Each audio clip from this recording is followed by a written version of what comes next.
Nobody ever stays more than a week in that house. They come bold like lions, chest up, dragging bags with big talk and bigger pride. But before the cock crows twice, they pack and leave, face full of fear, eyes full of what they won't see. The old woman said this without even turning from her firewood. Her wrapper was tied firm across her waist, hands dusty with yam flour, as she rolled balls on a wooden slab beside the road. Tunde adjusted the strap of his leather satchel and smiled politely. With all due respect, Mama, that sounds like superstition. The house is solid. Electricity works. Plumbing too. I even like the mango tree in the back. She finally looked at him. Her eyes were pale but not blind. They stared through him like glass. That mango tree bears fruit in December. In Harmattan, ask yourself why. He gave a soft chuckle. I think I'll take my chances. She shook her head. No be chances you dey take. You dey pick fight with spirits when they beg you. That was how Tunde moved into number 17 Obidike Street. It was a modest bungalow on the edge of town, surrounded by overgrown hedges and that one bizarre healthy mango tree. Rent was cheap, and Tunde needed quiet. After 5 years of Lagos noise, scandal chasing, and newsroom politics, the chance to write his book in peace was worth the haunted house gossip.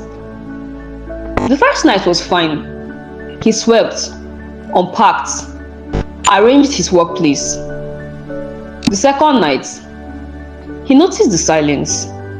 Not calm silence. This one was dense, pressing, the kind that wrapped around your head like a scarf and made your ears hum. No dogs barking, no crickets, just still.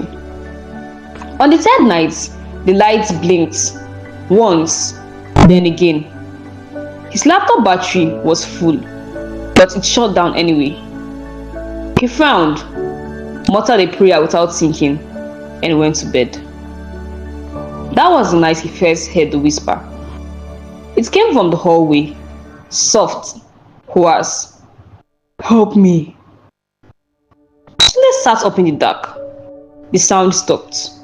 He reached for his phone and turned on the flashlight. Nothing. Just his suitcase, the small fan humming softly, and the thick air that felt warmer than it should have.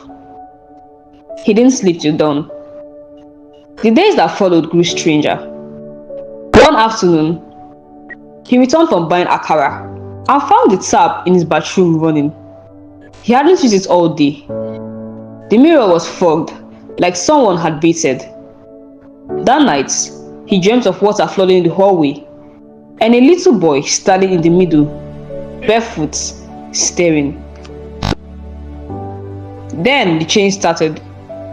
Dragging sounds, always at night, always behind closed doors. He tried to rationalize it. My old pumping, or maybe it's rodents, melters contracting in heat, or what else? But the sounds were deliberate, measured, like footsteps. He started to dread sleep, started keeping the TV on just for noise. He stopped writing. The final straw came one night when he awoke to the feeling of something cold brushing his ankle. He jerked up. There, by the foot of the bed, in the dark, gloomy room, stood a tall figure, barely lit, slight, childlike. It didn't move. Tunde screamed. The figure vanished. By morning, he was knocking on Mama Nkechi's kiosk with trembling fingers. She opened before he knocked twice. You saw him? He nodded. She brought out his stool.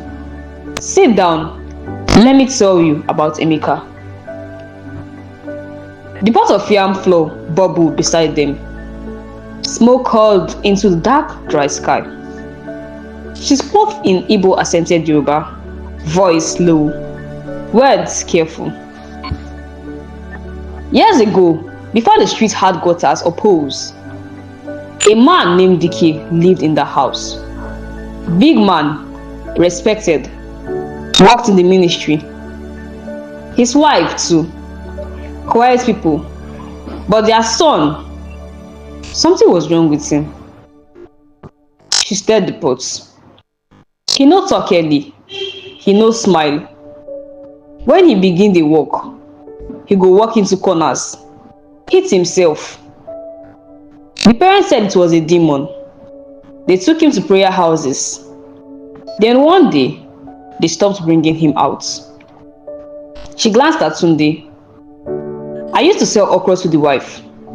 I stopped seeing her too. We all knew that they had locked the boy inside. Some nights, we heard cryings, then chains. Tunde swallowed. The sound returned to his ears like a memory. Nobody did anything, she continued, because Dike was a man of status. He came to church, he quoted scriptures, and fear is a strong glue. What happened to the boy? Tunde asked. One day, the crying stopped. Forever. No burial, no coffin, just silence.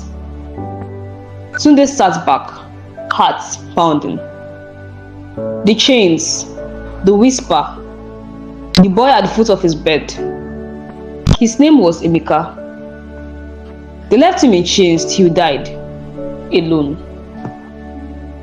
Jesus Christ, Tunde screamed. No, she said. They didn't leave him with Jesus Christ. They left him with pain. That night, Tunde didn't sleep. He went into the hallway with a torch. Something inside him buzzed. A writer's instinct. An ache for truth. He touched the walls, knocked gently. The hallway ended at a panel that didn't look like the others. He tapped. It echoed. He fetched a crowbar. Behind the panel was a small cross piece. Dusty. Still. At the end, a metal hook. A rusted chain still bolted to it. And the faint etching on the cement wall. Emeka. Tunde wept alone, like the boy must have. The next morning, he drove to town. He bought candles, incense, white cloths, soap. He returned and scrubbed the scroll space till his nails ached. He lit candles, placed a tiny wooden chair inside. Then he spoke aloud. Emeka, I'm sorry. They should have loved you. They should have freed you. You were only a little boy. That's all. Just a boy. The room grew cold. The flames bent backward. Then, stillness. The night passed without sound. For the first time in weeks, Tunde slept through. The days after were lighter. The air shifted. The tap stopped misbehaving. The lights no longer flickered.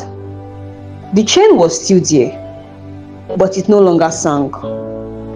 Tunde wrote. He titled the story, The Chains That Whispered. He concluded Emeka's name.